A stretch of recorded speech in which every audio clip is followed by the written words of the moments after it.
Hey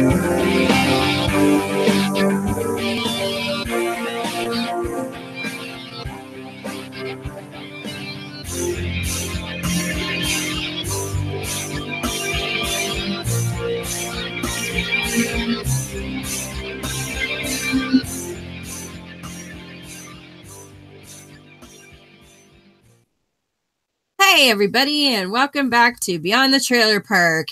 And yes, you're not hallucinating. This is Sunday. I know. If anybody's actually around this time, because we're usually not here, but that's okay.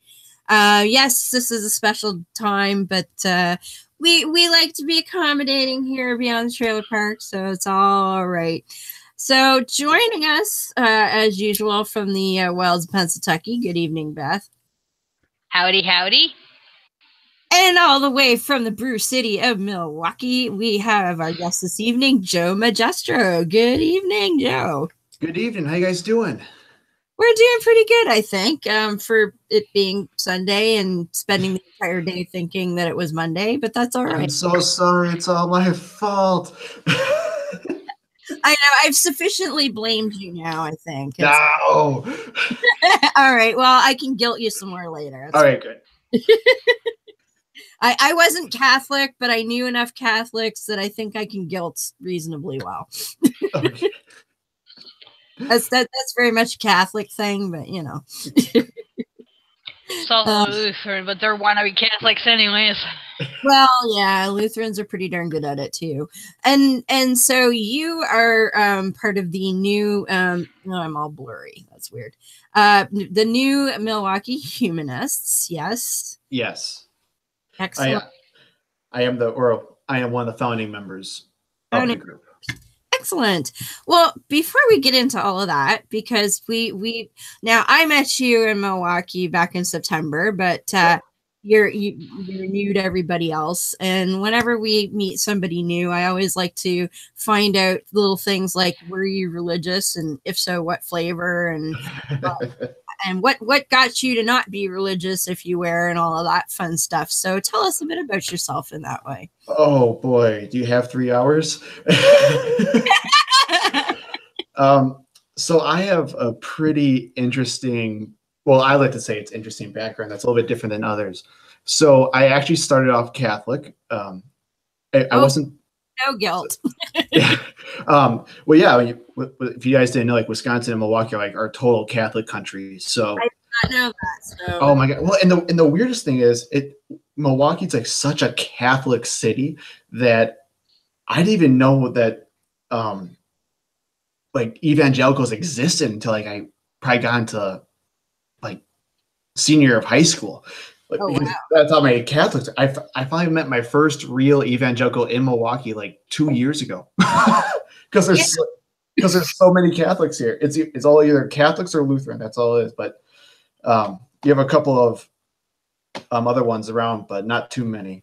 But that aside, so I was raised Catholic, but I was still raised pretty secular. It was just me and my mom growing up, and my mom still considered herself a Catholic, but she, totally science driven, very smart, huge role model of my life. But she wanted to have what you would call Christian values instilled in me, even if it was in a secular means. And fine, whatever. And that was just simply be a good person, be nice, be humble, things like that. Don't be Don't be a dick, basically. So actually nothing until I started my senior year of high school into my college, where I started, I met my, at the time, soon-to-be fiance, or soon-to-be ex-fiance. But long story short, I became involved in a cult in my senior year of high school and college. It was a Christian cult called Iglesia Ni Cristo, which is basically, you can kind of call it Filipino Jehovah's Witnesses.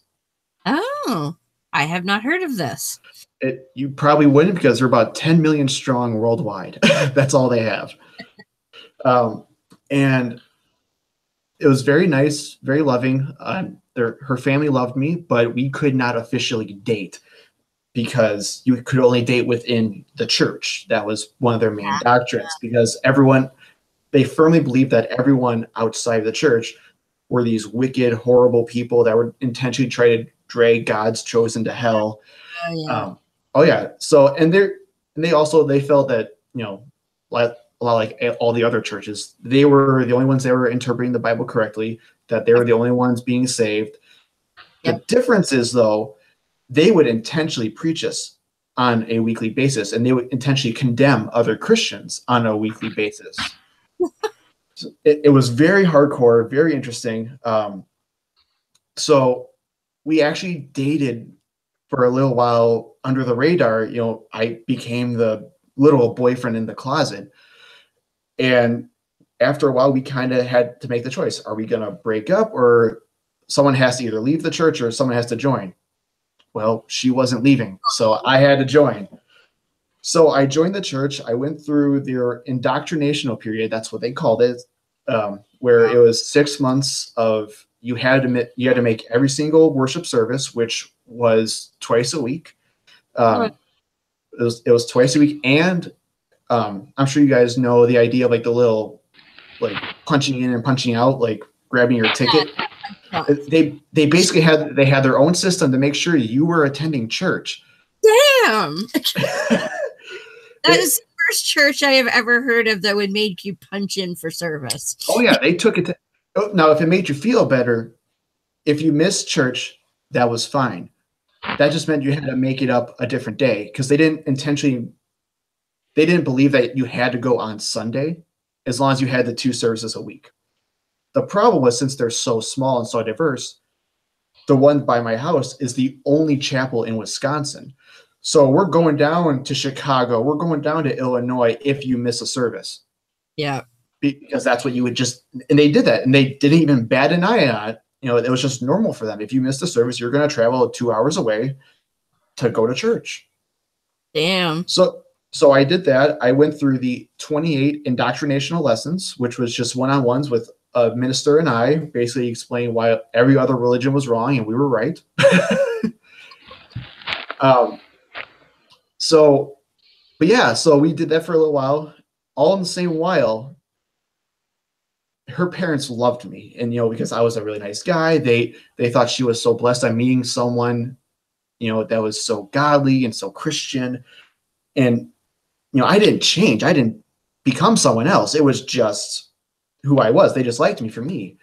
All the while, ramped it up a little bit. Yeah, right. So all the while, my family was becoming very worried. My mom did not want me going to this church because she knew it was a cult.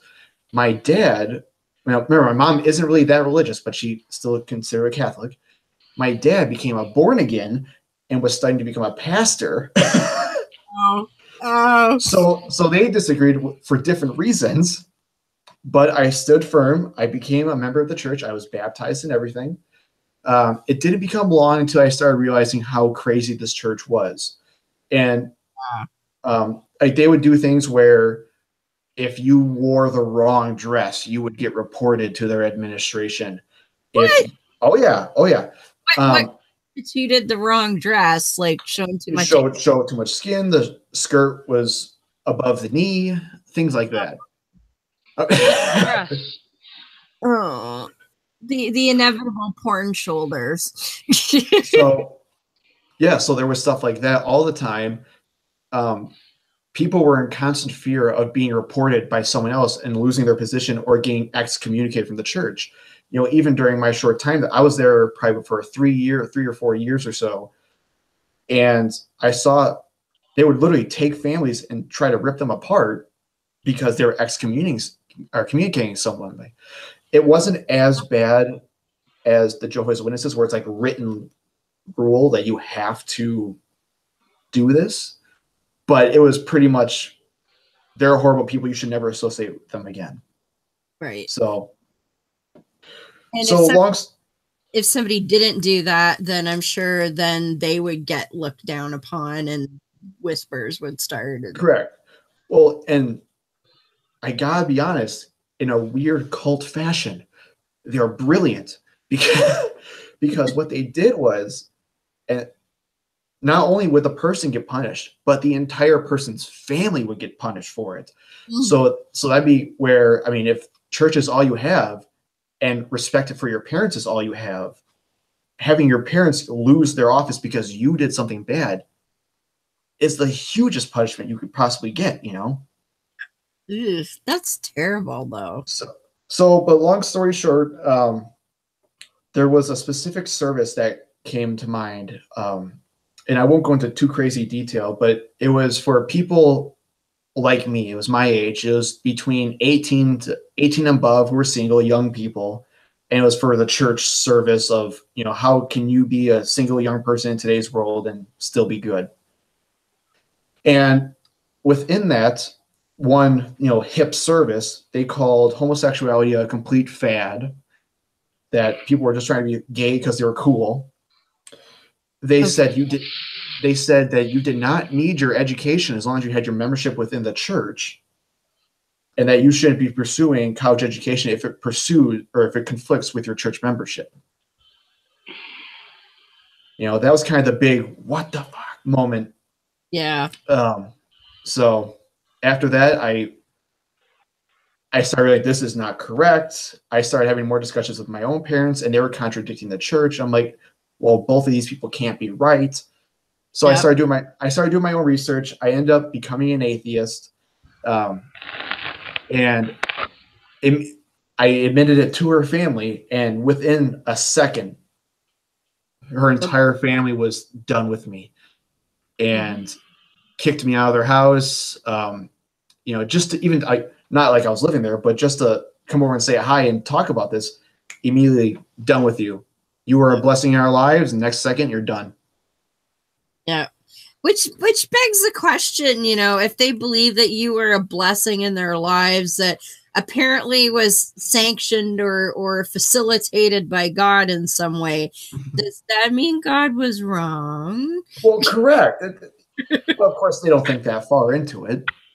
No. Yeah. Well, it's just like there's a verse in 2 Timothy that talks about the inspiration of the Bible, and Timothy allegedly being written by Paul, and it talks about Scripture is inspired.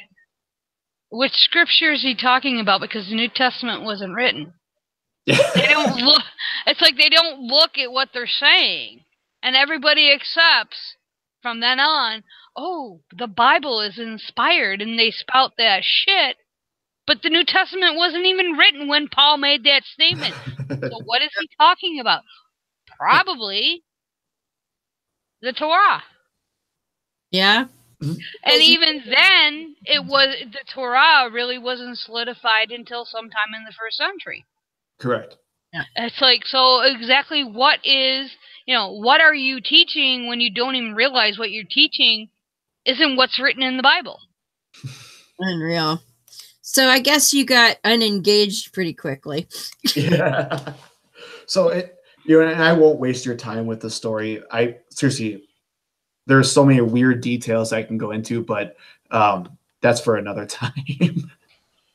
Oh man. It's a fun one though. It's a little bit different than others. It is. I had not heard of this one. So were they Filipino themselves, or was this just something that so the vast majority of the church were Filipino. It was founded in the Philippines. It's quite fascinating. I'm sure you guys are familiar with these, where the idea of cafeteria Christians, where they'll just cherry pick what they want. These guys are the masters. No one has ever done what they have done before. They take it to a whole new level. Basically, what they will do is not only will they cherry pick from the Bible itself, but they will cherry pick from different versions of the Bible for like the same passage to get what they want. They will then cherry pick from like external biblical resources like the World Atlas, Catholic like random biographies to prove their point even further. Like, this is what they'll do. So, for example, the reason why they thought they were the true last chosen people of God was because there's one little verse in the Bible that says, oh God, what was it? It was, I will bring your brothers from the east and they will settle in the west. And they took that as, and then your birds will come from afar from the ends of the earth or something like that. And they took that as, so we're in the far east. And we passed, so it must be. Yep, exactly. You know, the Dick in me would point out that also counts for Muslims, eh? They could totally mean. Well, because this is why they pulled out the atlas, and they literally pulled out an atlas in church and turned to, Iraq and Iran, see how they're in the Middle East, and then they turned to the Philippines and said, "This is the Far East." Well, and what's really bizarre about that, when that verse was written, going to the cherry picking, is I'm pretty sure everybody's seen the meme where there's a map of the Middle East with a red circle saying this is where everything took place that's written within the Bible, correct, within the Torah, and within the Quran. Correct. It took place in this little tiny circle. Yep. They didn't know, most likely. They may have known about India. In definitely not the Philippines. But they sure as hell didn't know about like you said, they didn't know about the Philippines. They didn't, and this is what kills me about people that include the United States in biblical prophecy. It's like, nobody knew about the United States. I know. It's like, yeah. So, I mean, the people that did were people like Leif Erikson, who believed in Thor. So, and they didn't know about Leif Erikson, so nope, they didn't. They did not. So, but yeah, so the way I got out of it was, once I came out to her family, we kind of broke up, but we kind of still stayed on the down low. And this was like us as, fiancés. We were, it wasn't like just a random old girlfriend, boyfriend. We've been together for, nearly a decade. So what basically happened was, it took a while for me to actually get through the process of expulsion throughout the church. And, in the meantime, I started writing. I just had a little random secular blog, nothing to it. I wasn't expecting anyone to see it, but just wanted to get my thoughts down on paper because I really didn't have a lot of people to talk to about this stuff. Yeah. And I made one post about the Church of Christ, or Iglesia Ni Cristo. And it wasn't even like a slamming post. It was just saying, hey, I'm probably going to do more posts about this church. I don't want to, put them in a false light, but just as a heads up, I love discussion, so feel free to talk with me. My ex-fiance's best friend at the time, who was like this, I would have to say, the most in the closet gay person I've ever met. He was her friend for like 25 years, and he found it. I don't know how, but basically found it, reported me, saying, how dare you bring this poison into our inner circle? You are bringing the devil into our household. Why are you doing this to us? To her. And what I did my best to try to talk to him, but he basically said, screw you. I hate you for who you are, what you stand for. And I didn't even say anything like at this point. Yeah, I just said, I don't agree with the church. So what he did was, he thought I was so unstable because I wrote my one post about the church that he actually put out a church-wide wanted poster to me, to all the ministers in the United States. Well, I can't say that. It's not verified that he actually sent it to all the ministers in the United States. I know he sent it to all the ministers within our regional area. So probably at least 8 to 10 states, with my name, my photo, and basically saying that I am a danger to the church. I'm a danger to the people of the church with my radical beliefs, and that I may cause physical harm or end up killing people in this church because I'm so radical and crazy. Oh, wow. And after that, I was expelled pretty quick. I guess. My goodness. And Beth, I know we just met for the first time, and Deborah, I know we had very limited conversation, but if you get to know me, I'm a very nice guy.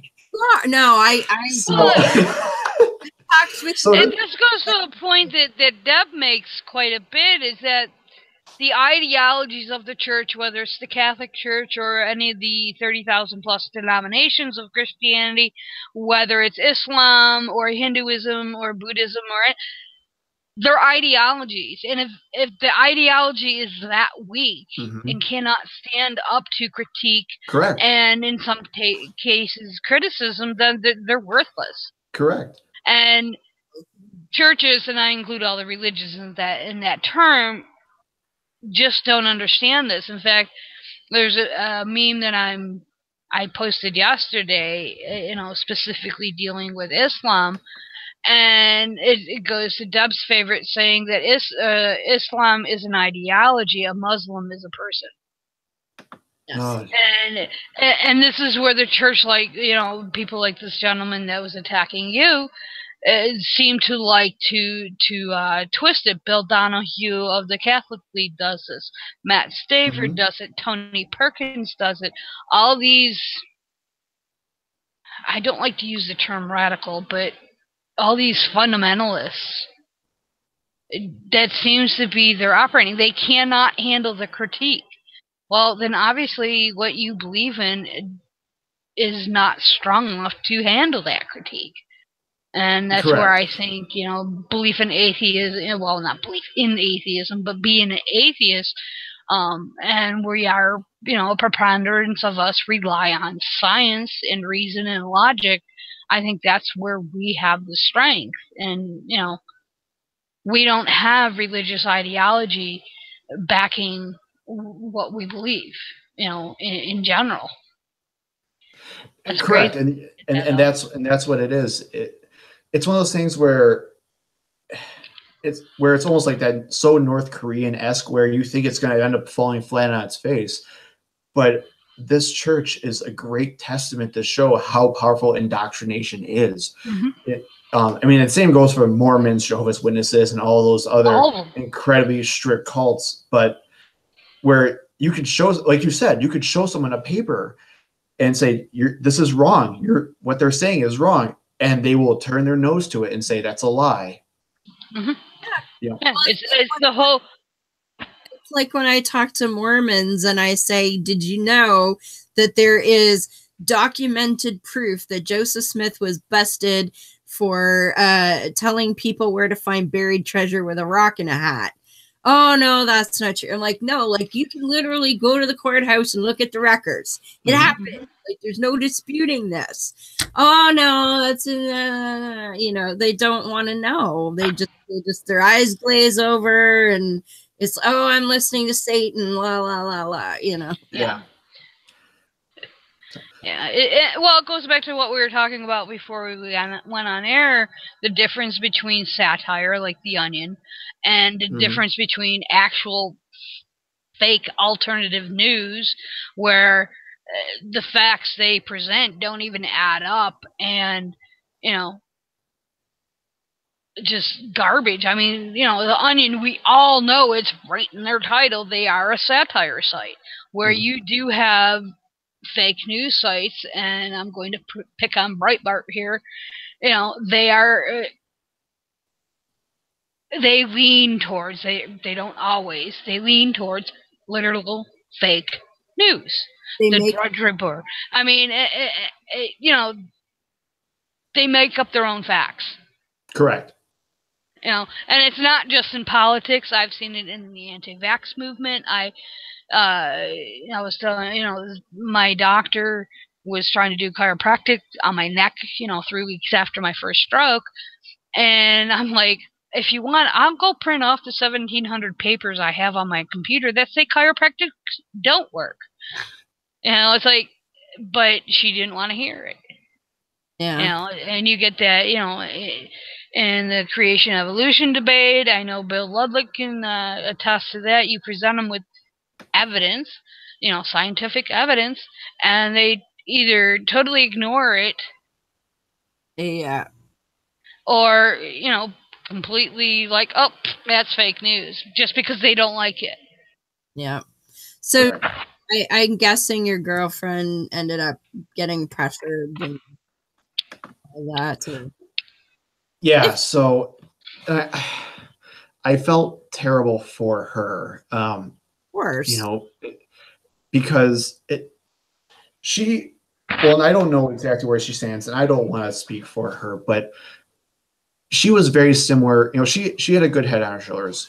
She isn't stupid, and I mean, for goodness sakes, she's a science teacher. You know, so she knows what she's talking about. But the problem is, at the end of the day, when she tried standing up for it, her own family turned on her and told her that we would disown you if you continue with this person.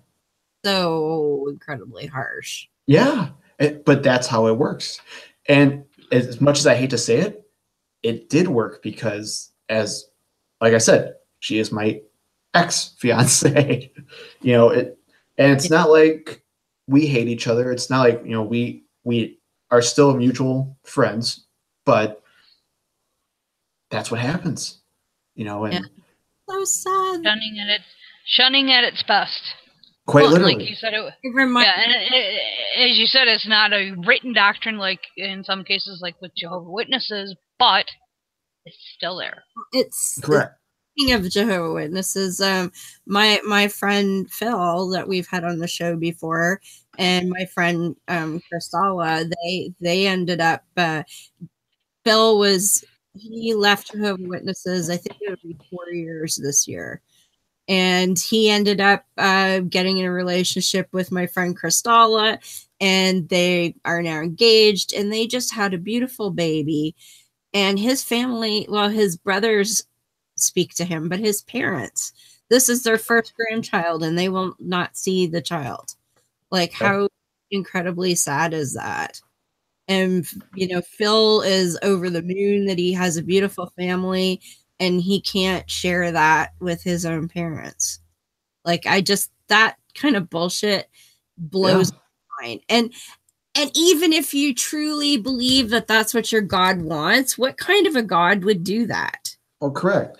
And what I like to try to point out to people is, especially people from Iglesia Ni Cristo, is the other people that they constantly condemn are just as true believers as they are. Mm-hmm. And, you know, I remember getting into a conversation with someone from them. I had to tell them, your church's existence is probably my best argument to why the Christian God doesn't exist, because why would the Christian God do this? And, exactly. Or at least why would an all-loving God do this? And nothing.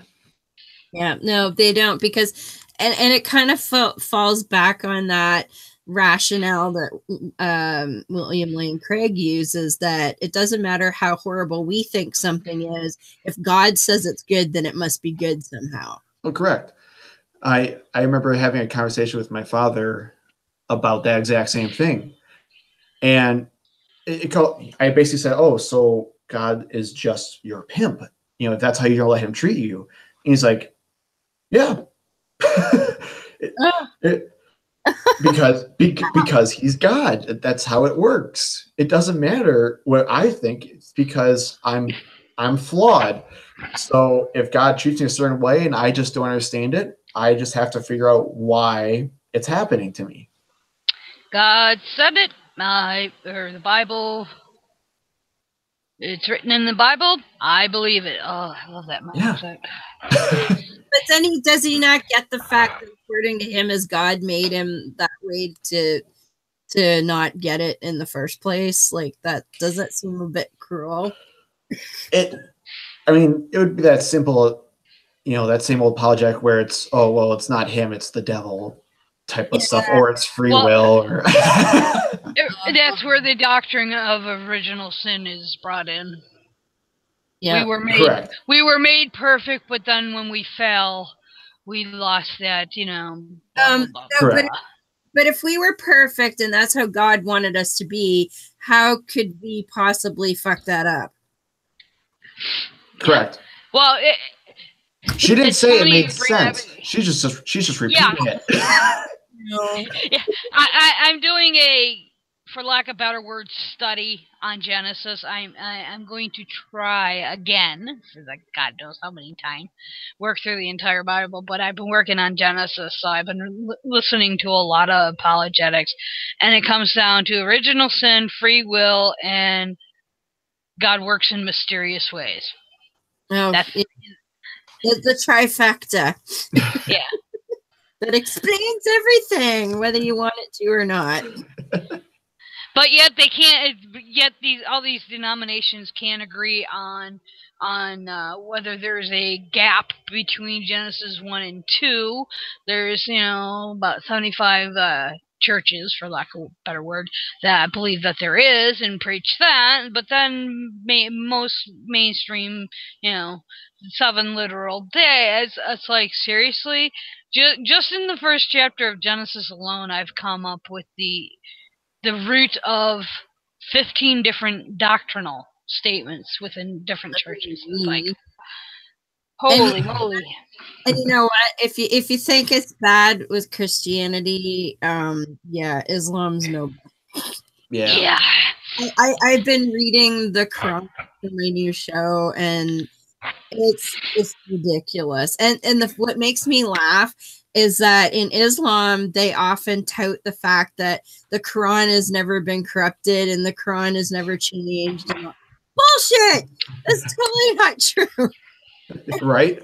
And every time I go and research something about a certain passage, every fucking imam says a different thing. Even when I first started, I researched the ritual washing that they do before prayer, and before if you're going to touch the Quran, you're supposed to do this ritual washing. And so I watched a video about it that gave me, here's how you do. It's called wudu, which I do the wudu. So here's how you do wudu. And I talked to a friend and an ex-Muslim friend who was Shia, and I said, I'm learning about the wudu. Is this something that's relatively constant throughout Islam, or is there like a big difference between Shia and Sunni? Because there's weird stuff like washing your ears and snorting water up your nose and all of this. And I'm like, is that constant? He goes, well, I was about to tell you that it's all the same until you mentioned snorting up the nose, because we don't do that. And I'm like, oh, fuck.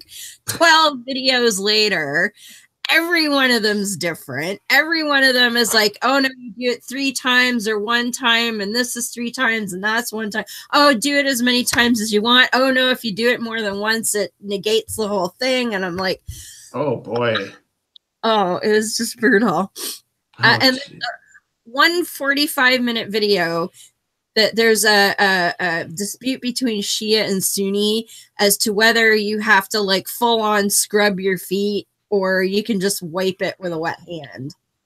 45 minutes about that. Jeez. It's all bad. But anyway. Oh, Lordy.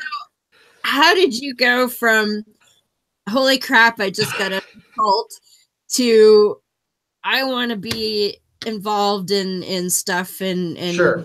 activism kind of stuff? Sure. So at the time I was still I was probably finishing up my, we'll say, 3rd or 4th year at the University of Wisconsin-Whitewater. And when all this stuff was going down, at my final semester there, I actually became president of the local Secular Student Alliance on campus. So I really started getting into this more and more. We did a lot of cool things with them. Once I moved back to Milwaukee, there wasn't a lot of really good community for atheists, humanists, skeptics. There were a couple groups, but there's so much. You would be amazed. You would be amazed with how little of a group we have here in Milwaukee for the skeptic community. How drama-filled it is here. Well, having been there, no, I wouldn't be amazed now, but most people. Oh my goodness. You don't even know the half of it. You know the worst part, which is true, but there is so much more that happened way before Mythicon. But Oh, wow. So long story short, there were a couple groups. Mythicist Milwaukee was one of those, and they were a very small group at the time, probably like 4 people, and it was just about getting the idea of Jesus mythicism out there more. Yes. So I knew these guys; they were really friendly. You know, I liked talking to them, and we started collaborating. We started going, having meetings together, going, doing like particular events. Like we just had our first MythCon, not the crazy one, but like, you know, years ago, just at a little hotel, which had about, I think, 150 people that came, which was a lot of fun, you know. So we did little things like that. We had a couple of like little debates. I know we had Dr. Richard Carrier come with Dr. Justin Bass talking about whether or not Jesus rose from the dead. We also put on a comic festival. It was a women's comic festival, and we brought like a bunch of comic or comedians over from LA, and that was a great time too. So I did that with them for a couple of years, and then the infamous MythCon happened. So that was a thing. If your listeners don't already know, it was pretty bad. Yeah, we didn't talk about it a whole lot, but we actually had Sean and Brian on the show way before any of the hullabaloo started. Okay. Where I actually heard about it and thought, oh, this looks like something I'd like to go to. And you know, the whole Sargon thing had zero to do with it. In fact, yeah, most of the reasons why I wanted to go, those people end up not being there, but that's a whole other. Yeah. I don't even think Sargon was confirmed when you decided to go.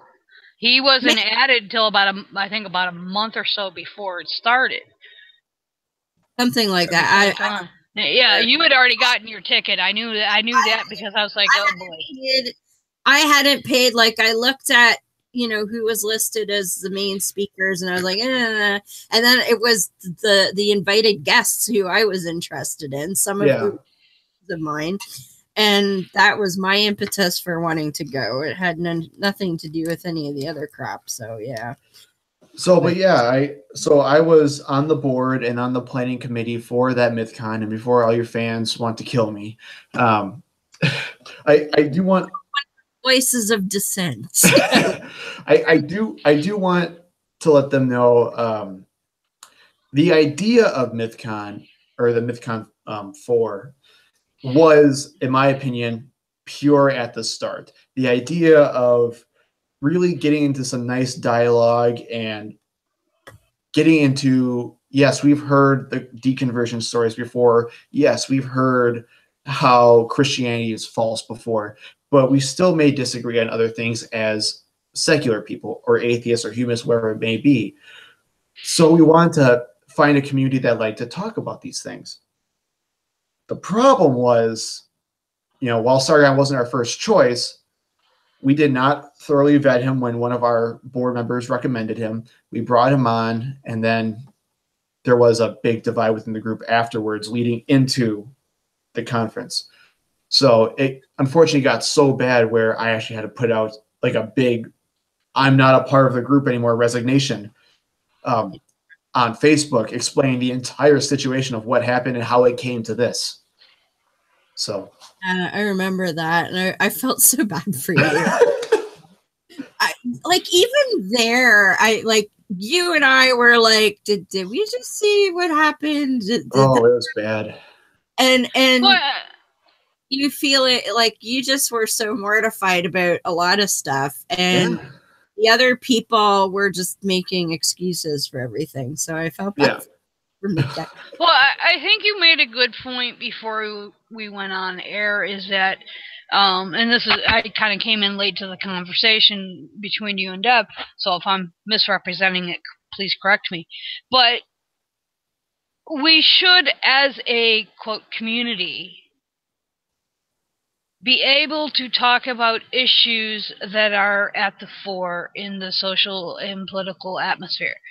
You know, whether it be trans rights, the bathroom bill, gay marriage, the issue with MRAs, for lack of better terms, social justice warriors, and I'm not deriding anybody, but I will say I am not a social justice warrior, okay? Plain and simple. Do I have friends that are? Yes. Can I talk to them about it without ripping their heads off, or vice versa? Well, I don't know if they want to rip mine off, but 99 out of 100 times, yes. Are harsh words, to borrow a phrase from the Orange Man, are harsh words said sometimes. If you look at the numerous threads, I see a lot of people that I hold in a little bit higher echelon than I do others. I've seen death threats. I've seen people, and this is kind of OT, but I've seen people wishing for the death of the president. Okay, yeah, I dislike the dude, but no, I don't want him dead. I mean, it's just like you said, we can't seem to have a conversation without devolving into all this other bullshit. Correct. And I think, and when I have followed Mythicist Milwaukee since pretty much day one. I believe your first conference, you guys actually, I think it was the first or second, you actually put online, and I watched the entire thing. Yeah. And I listened to, I think I've listened to almost all your podcasts. One of the few podcasts out there that I have. But because the information, whether it's dealing with mysticism, which primarily your older podcasts do, do I agree with 100% with it? No.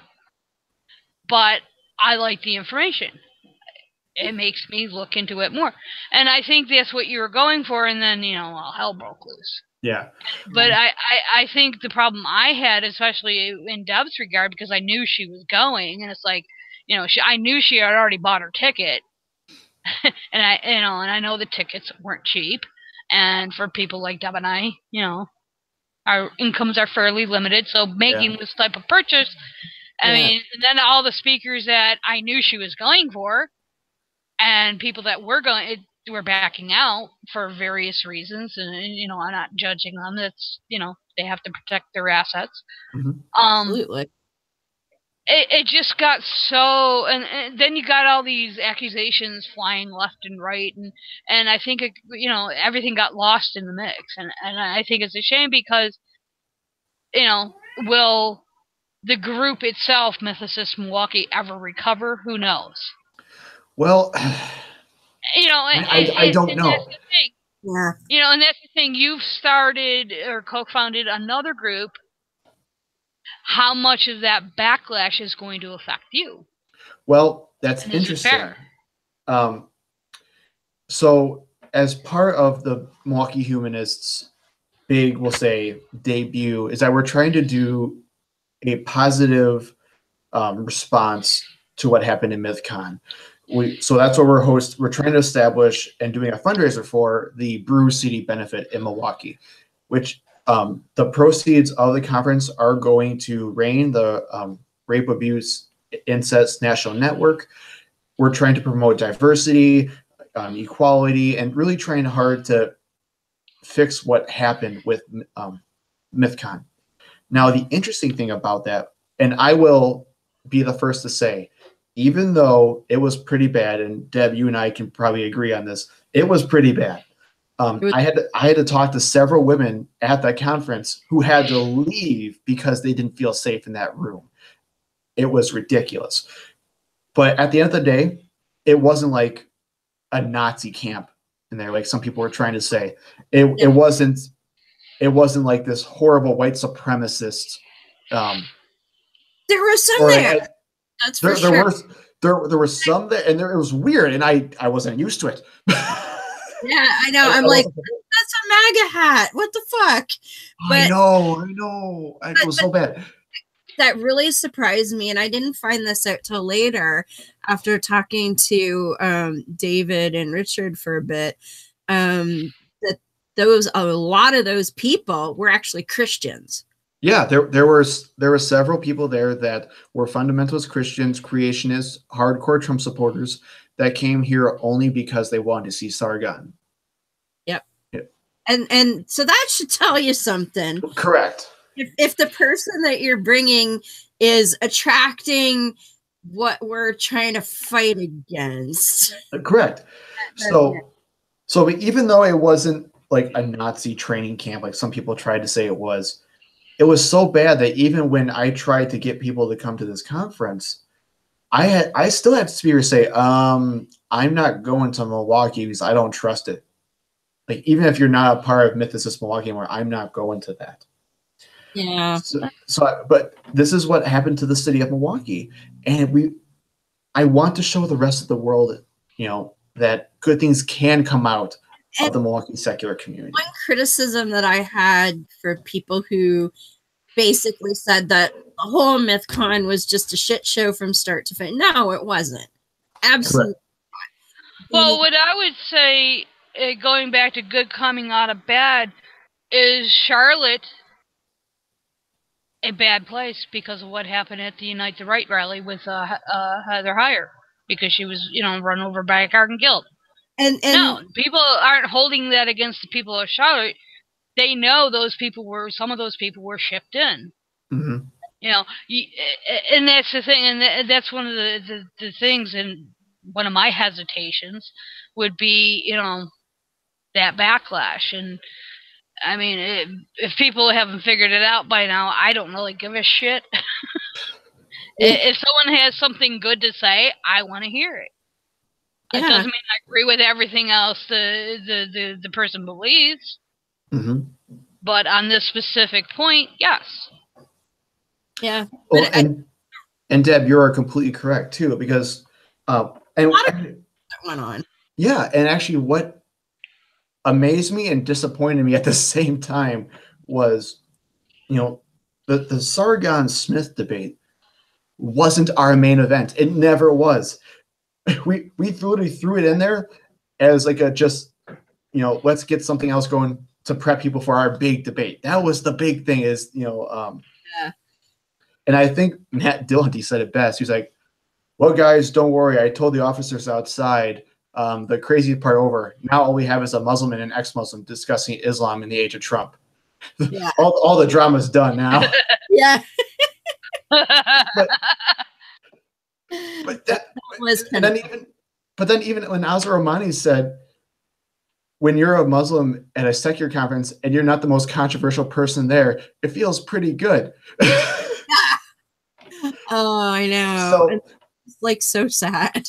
Yeah. So, but what disappointed me was after the Thomas Smith Sargon debate, I want to say everyone, but a lot of people literally got up and left. They went to go see like Sargon outside, or they went to go do other things. And our Azar Nomani and Faisal debate was right afterwards. And that debate was awesome. I loved that debate. It was really cool. I worry about Azar Nomani's sanity a little bit, but yeah, me too. But it was classy. They exchanged ideas. Yeah, they were friendly. Basically, what a debate should be, and I love that debate. But no one was there to see it. That's a novel concept. I didn't know discussions were supposed to be an exchange of ideas. Oh shit! Okay, yeah, I did. I mean, I get that from some of the people on my timeline. I love lurking. That's the word. Their discussions, because there's an exchange of ideas that sometimes clarify, sometimes confuse the hell out of me, and I have to PM Deb and say, "What the fuck does this mean?" Yeah. Well, and that's why I initially enjoyed. Or I looked forward to MythCon so much, is because that's how I personally learn. I learn the best when I watch two other people discuss something, because then I can see someone being challenged on the spot. I can watch what's being shown on both sides. And then to me, there's just something, or there's nothing better than actually having a conversation about it. That's what helps me the best. But at the end of the day, what was being discussed during that Smith-Sargon debate, my personal opinion, doesn't need to be discussed. You know, the idea of general human decency, or the idea of should I be a troll on Twitter, should not be a discussion on an intellectual platform. Yeah. Well, it's kind of like when I went to ReasonCon and Deb won also, and it was the first atheist conference that I've been to. I've been to other conferences years ago, but kind of tried to drag her to every speaker, even though both of us have watched, YouTube videos and yada, yada, yada. But it was the whole notion of possibly learning something new that I missed, elsewhere, or just that whole exchange. And like you said, there's some things that just don't need to be discussed. Because if you want to be a dick, you're going to be a dick. Yeah. And, whether you, treat another person with human decency or you don't, I don't think there's too much discussion you can have around that. Yeah, treat someone with human decency. Correct. I mean, and a big misconception, at least for, I would say, people with my position is just because you say, or just because we say that something doesn't need to be discussed does not mean that no one can ever have that discussion ever. That's not the same thing. Exactly. If you want to have a discussion at your own event and put that on, you go for it. We don't think it's necessary, and we don't want it at our venue. That's where I say I take personal responsibility, and I have a lot of pride in the events that I do. And that's why, Deb, you saw me so angry that entire day. Yes. Because that meant a lot to me. Yeah, you put so much time and effort and your own sweat and blood into it, and to have it devolve into parts of what it devolved into was so frustrating for you. Yeah. I think and the fact that some of those things were actually making people uncomfortable, and I'm not saying we shouldn't be uncomfortable thinking about stuff, but I mean, I came to you, I said, dude, I don't feel safe in there. Yeah. I don't, and I am no wallflower, as correct. Noticed. I am no wallflower, but when you're in a room of maybe 100 people that are all yeah, feminism is mental disease, I'm I don't think I stand much of a chance with this crowd. And you're not even technically really a feminist. Well, not in that regard, but it just wow. In their definition, yeah. Yes. But correct, and it's one of those things where that's the first response I heard is where, well, they should just get over it. Well, no, that's a ridiculous thing to say. And like you said, the people I talked to, that was the first things they said is I'm a big girl. I can handle myself. But at the same time, what's going on was ridiculous. So I had to leave. That's more than respectful. And the fact that for some reason, a lot of these people just refuse to understand that or just don't care about it blows my mind. Well, I think part of the problem, too, is in that whole regard of the blood, sweat, and tears that you put into it is unless you've organized an event like MythCon or something similar, you have no freaking clue what goes into it. And when you have it fall into a debacle that it did, it's frustrating. And then you have people coming up to you and saying, I don't feel safe in there. I mean, like Deb said, I'm no wallflower. Yeah. But I don't do well in crowds to begin with, and I know that. But there are certain places I will not go because I don't feel safe. I'm not going to go there. I'm going to avoid it. And there's one thing about being willing to stand up for yourself, which I pretty much am at all times. Mm-hmm. But it's a whole other thing when you're outnumbered and that sticking up for yourself isn't going to get you very far if everybody decides that they don't want to let you do that.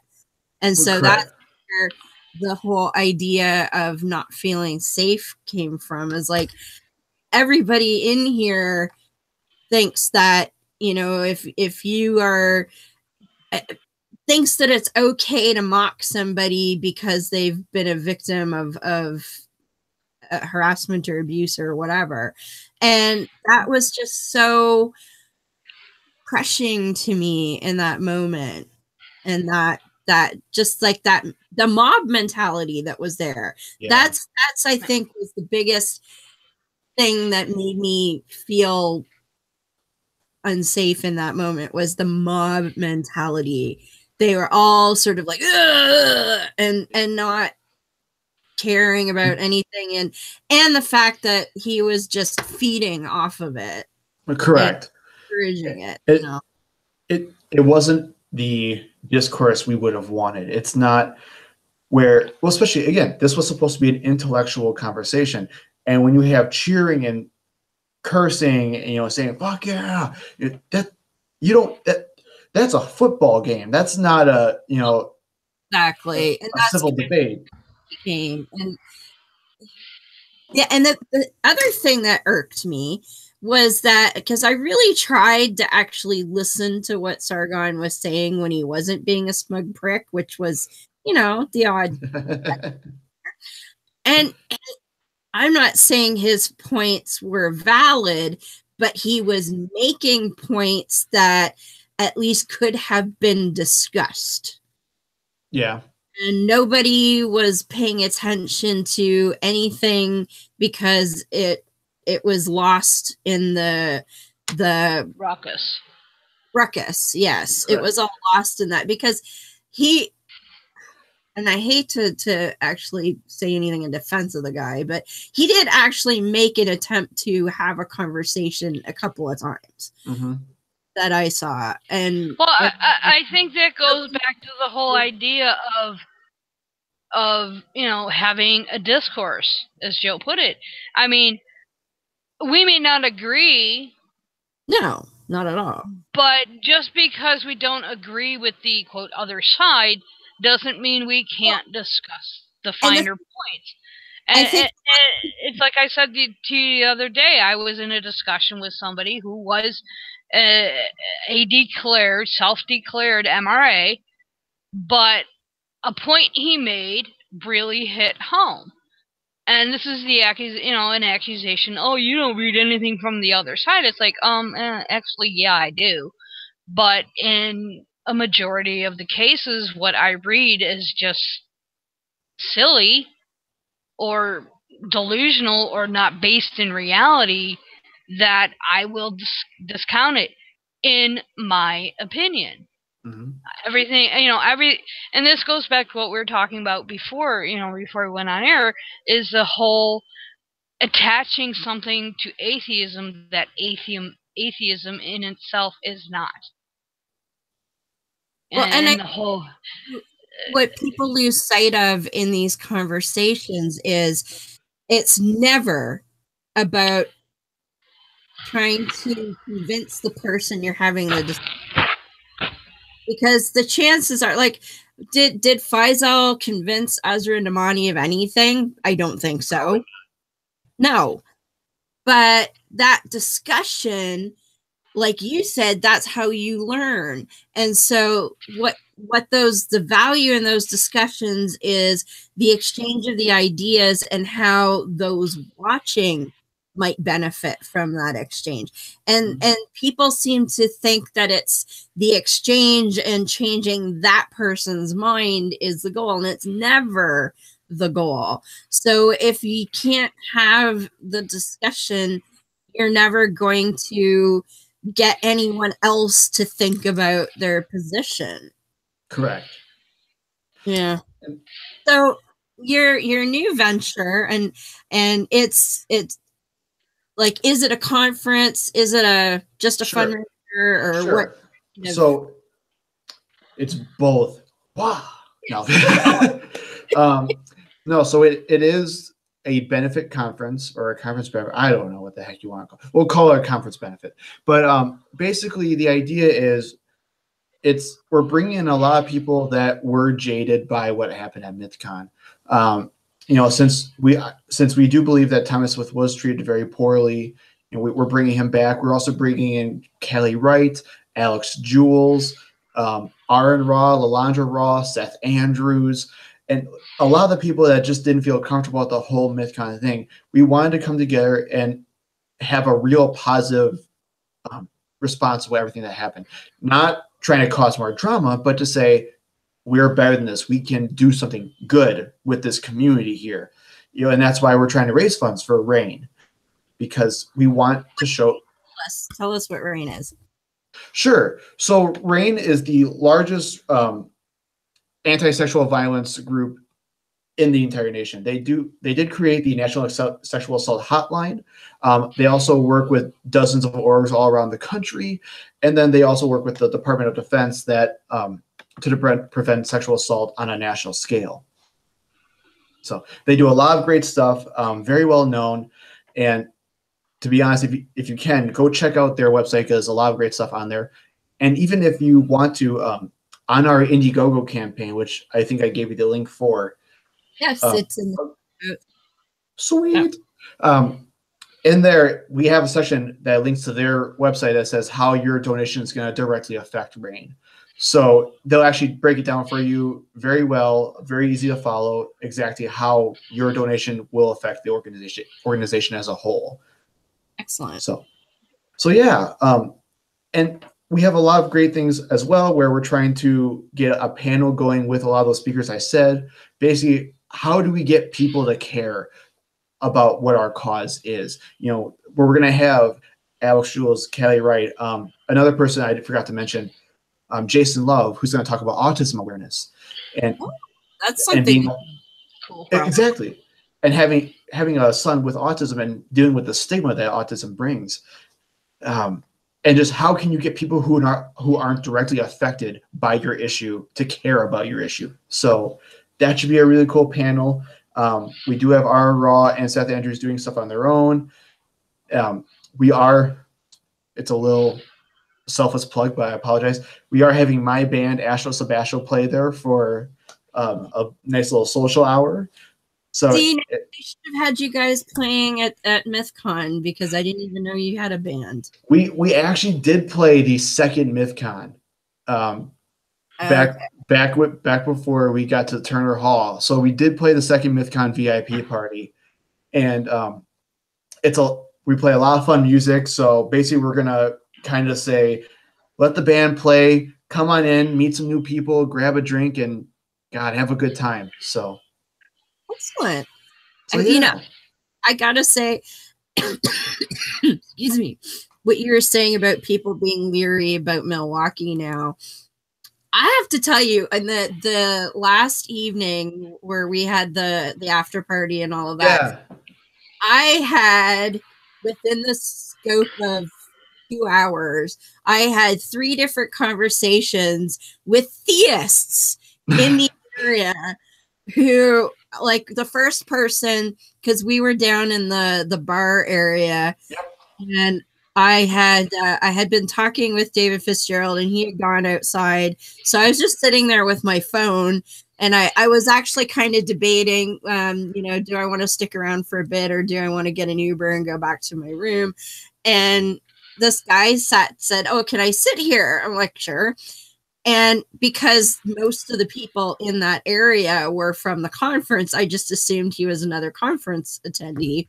Yeah. And he starts talking to me, and he's like, "Oh, so I forget how it came up, but it came up that he was a Christian." And I'm like, "Well, this is an atheist conference." He's like, "What? People are atheists?" I'm like, "Mostly, yeah." And we got talking about, well, what do you believe, and that kind of stuff. But it was very nice. And a respectful conversation and all of that. I mean, now the guy was he had a bit to drink for sure. He was nice and respectful about it. And then when I finally call an Uber, and my Uber, she got lost. So I was like trying to figure out what I was watching her on the app, going over here and over there. And oh, Lordy. the hell is my Uber doing? But there was a guy standing outside having a smoke, and he started to talk to me and was like, oh yeah, you're from Canada. What are you doing here? I'm like, well, I'm at a atheist conference. What atheist conference? What? Well, I believe in a God, but I don't believe that he's like, does all this stuff. I'm like, oh, so you're a deist. He goes, what's a deist? So I explained to him what a deist was. Yeah, I guess I am a deist. Well, what do you know? And then I got the Uber finally found me, got in the Uber, and again, oh, you're from Canada. What are you here for? But, well, an atheist conference. Really? So what do y'all believe? And, going on from there. But within the span of like 2 hours, I had all of these conversations with theists that they weren't rude. They weren't, smarmy about anything. Good. They seemed to be legitimately interested in what I thought and what I believed. Oh, good. Well, I think that's important. I mean, I know other conferences I have gone to, I have, personally spoken to people that weren't involved and like, oh, what do you believe? And heard, similar stories as to Deb. And I think that's the kind of dialogue we need to have, because really, if you ask a theist on the street, not in the very comfort way, what they believe, or what do you think I believe, they're going to come up with, and it's a chance to educate or to inform them. No, we don't actually eat babies. No, we don't worship Satan because we don't believe Satan exists. Or in the case of my friend who is a satanic high priest, Satan is this, they believe in an archetype, it's like, it's a chance, and it doesn't have to be specifically atheist, although I haven't had conversations with anti-vaxxers. I do know some that have, and they've actually, mostly fence sitters, because you're not going to change a hardcore. I think that opens up avenues for us to have these conversations, and I know another radio show that Ashley was one of our original co-hosts. NRR, they have Alex on, and he is a minister. Yeah, and there's nothing wrong with it. I think, and I've seen a couple other shows. In fact, in one of the groups that Deb and I are both in, for the skeptic community and the atheist community, there's a gentleman that's, saying, hey, I would like to have a theist on my show, but I've never, I need to practice. And I think having these conversations, I know Hammett does it to some degree, and I think he still does, but opening that door to bring in theists, or, those that, of other beliefs, it doesn't necessarily have to be theism. Yeah. I think that's what these conferences, in a sense, do. And I think, that just being there, you have the opportunities Deb does, or did. Well, and that first guy, we talked for a good half an hour at least. And it was at least twice, like, wow, I never thought of that before. Because, he was asking me, do I believe in afterlife and all this? I'm like, nope. And explaining why I'm okay with that. That they obviously noticed that it doesn't bother me, and they're curious, why is that? Because a lot of people will cling to religion out of fear of the unknown. And so when they see somebody who's like, no, I'm not, that doesn't bother me at all, they're curious about that. They want to know. Well, I'm very glad. Oh, yeah. Sorry. Well, I'm very glad, Deb, that you had good conversations at our after party. Oh, for sure. For sure. Because, okay, let me put it this way. It's nothing on the people at that after party, but I was a part of 4 different VIP events with Mythicist Milwaukee. I never had a VIP party that was so physically exhausting in my entire life. Oh, well, I wondered why they had to have it in 2 rooms with the pizza in the other room, but That seemed that was strange. more the hotel than our choice.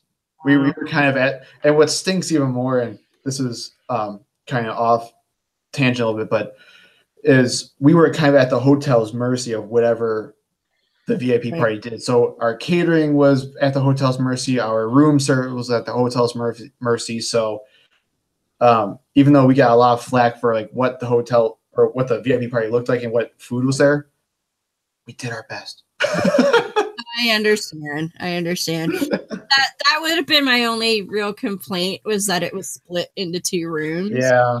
But other than that, it was quite enjoyable. I had some good conversations with people at the conference there too. So, well, I think too. Like you mentioned, you were going to have Kelly at your new venture. Yep. And this reminds me, going back to something Deb said, with the conversations not necessarily attached to the conference, but because of where the conference was, is that when I started my one job, when I worked at the factory, I actually had someone after about 3 years come up and say, you know, I owe you an apology, yada yada, because, you know, I'd never worked with a gay person before. And her mother-in-law is gay. And she's like, but that being, you know, and it's just like having somebody like Kelly or Marissa or any of the other trans activists. I mean, it opens up the door for those conversations that we normally would not have. I mean, I've said it before. I mean, Kelly's open up. You know, I mean, I've been out since I was 5.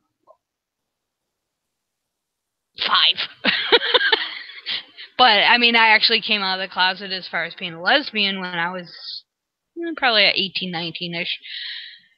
But I've been part of the community for a long time, but I never really thought about issues surrounding being transgendered because I didn't really know anybody. I knew a few, and where I'm at, regretfully, they had to stay in the closet about it, or they ended up moving out because I'm in a base station of Trump land. So, you know, and even before that, it was pretty bad for them. And you know, I know when I first moved to where I live now, my now ex-sister-in-law actually called the state police because she thought because, you know, I was gonna be with her sister, that I purposely came to where I'm at to murder her family and steal her kids because she thought that's what gay people do. And you know, and I know Kelly and I know Marissa and the others, this is the type of bullshit that they have to dispel. And, you know, I don't even think of anybody who has transitioned. I have a couple friends locally that I don't even think of them of anything but what they transitioned to, whether male to female or female to male.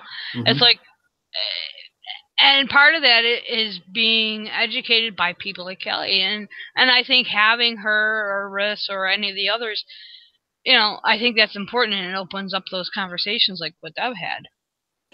And I think that's what makes it so difficult too, especially now in today's day and age, where if you are the educator, or if you believe you're on the right side, I firmly believe that you have to be willing to answer the stupid questions a million times with a smile on your face to really make a difference. Because and I get it, that's why a lot of the people you'll say like on the social justice side is just done with it, because they don't want to answer those questions anymore. They're sick of answering those questions. They're burnt out. They're tired. But at the end of the day, that's what we have to do to get people to change their minds. It's the same thing with religion as well. You have to really show people that you're willing to reach out a hand and say, you know what, I think you're wrong here. Let me help you. This isn't a me versus you thing. This is a team effort here. Well, and it goes with any social issue, not necessarily, transgender or gay issues or whatever. But I know, and I've talked about it before, I've actually had a conversation with a gentleman who was totally against the ACA, didn't feel he should be paying for other people's insurance. And this was in my doctor's office. Mm-hmm. And this was right after my stroke. And I said, so you don't want me to have my medications? And he goes, he had basically stated he had never met anybody that needed, their medication. And I'm like, well, you're talking to one right now, because if I lose ACI, I lose my medication and I'm dead. And that brief conversation, I don't think I changed his mind, but hopefully I planted a seed, because I know the mutual friend that was there, he just kind of looked at me like, oh, I might have to rethink this. I hope he did. I don't know if he did, or, where he actually stands. And that's where these conferences, I mean, I've only been to one, and hopefully NanoCon will be my second, as far as atheism goes. But that's why I think, these type of conferences, while some people say, oh, they're dead or they're dying and there's no need, I think there is a need for them. Absolutely. But because I know that. Go ahead. I was going to say, I know that's one of the reasons that the other MythCon folks kept pushing the need to be sort of edgy and whatnot, was that, conferences in their current form are dying and blah, blah, blah. Well, there are difficulties. I'm not going to deny that. Mm-hmm. A lot of that is, funding is a bitch. Mm-hmm. Because it takes a shit ton of money to put these on. If you want to have people that are going to be a draw, it takes funds to do that. Yep. Like, I was fortunate enough to go to Imagine No Religion 7 in Toronto this past year, and that had Richard Dawkins and physicist Lawrence Krauss. And I mean, and that was only 2 out of, we had 2.5 days worth of people. Mm-hmm. And I can only imagine the shit ton of money that cost. And unfortunately, the guy who's put it on for 7 years says he doesn't want to do it anymore. Yeah. And I can't blame him for that, because, as you know, it's not just the money, it's the bazillion hours of work that goes into it. Yep. There's so much organizing to be done. And so, yeah, maybe there's, issues with some conferences not continuing. I don't think it has anything to do so much with people getting tired of that concept per se. I think there's a lot of things involved with that. And even if interest is slightly down could make a big difference when you put in all of the other factors. Mm-hmm. But personally, and I can only speak for me, but I never get tired of saying the same people, because that's who I enjoy listening to. That's who I enjoy talking to. But I love meeting new people too. So I think as long as we can continue with a mix, if we can get some of the regular circuit, if you want to call it that, but bring in new people too, voices, I think that there's not nearly as big a problem as some people with. And that was the original idea of the last MythCon, was to have the people, in the audience who were the main circuit people, but then people who were on stage were those up and comers, the people that haven't really been heard of so far yet, and they get some really new, fresh ideas out there. But yeah, and yet, which makes me kind of chuckle, because that's a great idea. But one of the reasons that was given for Sargon over and over and over again was, well, look at all the followers he has. Well, then he's not. I know. Your face is saying it all. I think part of the problem, and I think this is where it's important that, like you coming on our show tonight, and the existence of different podcasts and stuff, is that, and I lost my train of thought. Son of a bitch.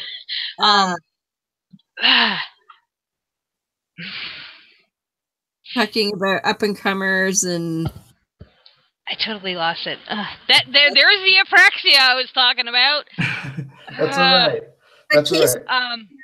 My examples are a little bit slanted because they're all Canadians, but there are actually some really great YouTubers out right now, like Paulogia is one who's a Canadian, and he targets mainly Ken Ham and Eric Hovind, but he puts out amazing content. Godless Cranium, who's another Canadian who does really good response videos, and he puts out really great content. Logic has been around forever, and he does good stuff. And what was there's a voiced rhino, which I'm not as familiar with, but Beth is, who's also Canadian. Logic, I know it's slightly more, but there's a lot of that helped me remember what my point was, is that okay, coming from one who has very limited income, part of the problem I see is that it costs money to go to these things. And I'm not saying the prices are exorbitant. You have to charge what you have to charge. I mean, you got to cover your expenses. But that's where I look at platforms like our show, like all the other podcasts. People think, I know an attempt was made about 2 years ago, maybe 2.5 years ago, where they tried to do an atheist conference online. And yeah. I think that's an avenue, and I think that's where the podcasters come into play, is while that idea didn't quite take off, needed some tweaking maybe. I don't know the ins and outs of it, but I think, using everything that's available. I mean, and if you look at it, this is what the Reich does. They have mastered social media. They have mastered, the rallies, where, granted, we're a much smaller group overall. I think we can learn from their game plan, and it is a game plan. I've talked about it, the Wedge document, which we've talked about 100,000 times. But all that combined, I think, and you coming on to shows like Beyond the Trailer Park or any other shows you've been on, and to get a dialogue going. I mean, that's why, and I know, I mean, I refer to Callie a lot because I do listen to her show off and on, but you have Bi Skeptical, you have Marissa's podcast and her doing the audio of her books, you have, Callie, and I know I'm missing a whole shitload of people, and I apologize. I mean, that's important, getting these people on shows, even in a repeat capacity, because that message has got to get out there so they can get to conferences like yours. Yeah. And that's one thing that Cash always like to point out when Cash is the progenitor of our show. And he always used to like to say that, because the question would come up, well, maybe there's too many atheist podcasts, and it's like, no, because for everybody out there, there's somebody who you're the right fit for them. Yeah, that audience might be one person, but there's one person out there who you are what they want to hear. Correct. It goes down to like kind of what I learned a while ago, where I can't remember who it was, but it was basically saying, he said every single person should have a blog. Now, is that too many blogs? Probably. But just like what you said, your words are going to meet somebody, and they're going to affect someone else. So why don't you go do it? Well, that's what's so great about it. Well, going back to her Cash example, that's the whole reason I'm here. Because, I mean, I've had a blog since 2001. I have, certain amount of readers, and I know that. I know I'm probably most likely speaking to the choir. I don't really care. I do it for me anyways. But it's like, you cannot have too much information. You can have too much garbage going in, but not information. And I think that's what we need to generate more of.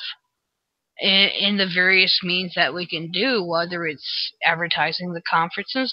And like you said, every conference or every podcast or blog is not going to be a perfect fit. It took me probably about the third or fourth episode of listening to Cash. I was like, I like this dude, and the rest is history. But I've listened to other podcasters that just didn't fit. Like the project I'm working on now, I've gone through, I think 65 so far. Various media, YouTube mostly. It's like, and they're basically all saying the same thing, but some people just say it better. I mean, that's why William Lane Craig and Ken Ham are, quote, popular, because they have a very scripted presentation. They're showmans. They know how to show. And we have some within our community. I don't like the term showman for them, but that are very well produced, very well scripted, and I'm more off the cuff. I don't script unless, I do with Chris Rada when I have her on, because usually there's a point to why she's on. But certain things I don't script out. But it's like you find the fit for you, and not every conference or not every podcast is going to do that for you.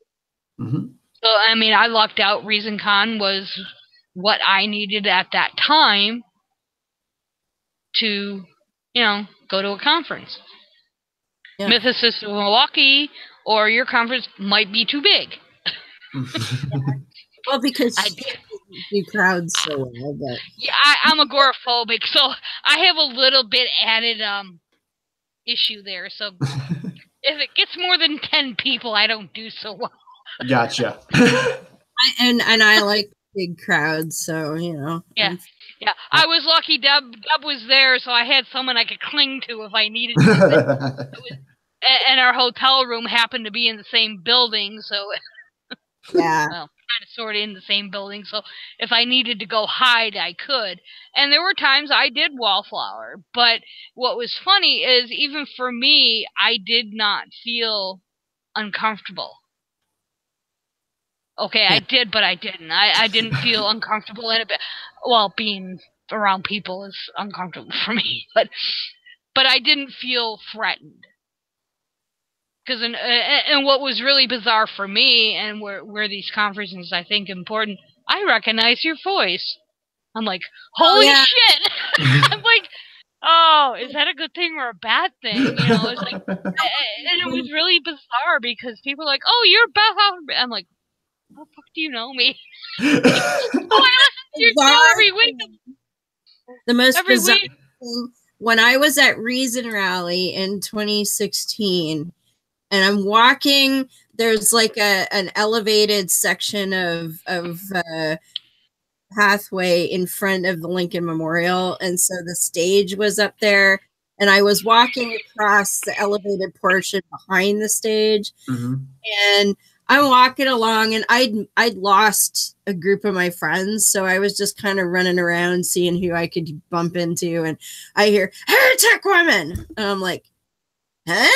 And I'm looking around, and like this person comes, oh hi, how are you? And I'm thinking, I probably should know this person, but I don't, and now I feel like shit. And no. Hey, and it was somebody who listened to the show or I guess watched the show because they knew what I looked like and whatnot. And, I did the, oh, hi, nice to meet you, blah, blah, blah. And actually, when I was in Milwaukee, when we went out to dinner after everything, and I was there with Bryce and Jenica, and we just kind of went in and found a spot, and I sat down next to a young lady who was probably in her 20s, and she's like, hey, wait a minute. Are you Heretic Woman? I'm like, yeah. She's like, oh, I love you. I'm like, okay, hi. I'm like, you don't expect that. So it's a very weird feeling. interesting. Same thing with me at Recent Reality too. Granted, I'm not one of the hosts of the show for Mythos Milwaukee, or I wasn't at the time, but we were walking around with MythCon stuff or Mythos Milwaukee stuff, handing out stuff for Batman and Jesus, the movie.